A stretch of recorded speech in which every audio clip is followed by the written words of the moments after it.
احنا كأهل بنكون عندنا كذا بونيطة بنلبسهم او كذا هات بنلبسهم.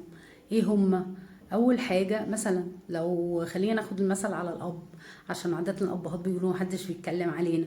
لو انا اب مثلا، فانا اب، يعني انا اب، انا اول حاجة انا اب لاولاد. انا اخ. انا ممكن اكون اب. الاب كمان هو المسؤول عن ان هو بيمد البيت باحتياجاته او بيمد اولاده باحتياجاته. الاب كمان يعني ايه؟ يعني صديق لاولاده.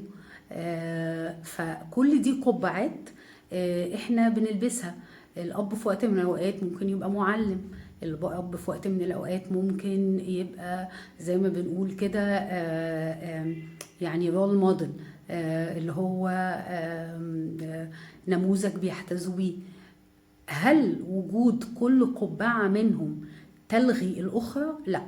دي حاجة مهمة جدا. أنا باقي الأمهات والأبهات ساعات كتيرة بيتلخبطوا.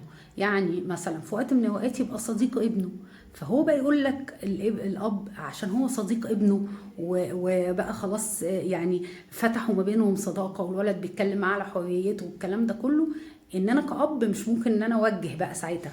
لا حضرتك في وقت من الاوقات بتلبس القبعه بتاعه الصديق.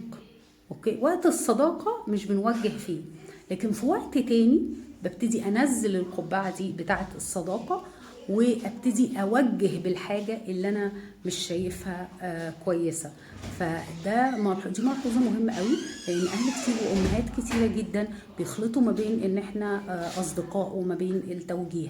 فساعات التوجيه مش بياخد حقه، وساعات الصداقه مش بتاخد حقها معانا. الحل ايه؟ الحل ان انا اوازن.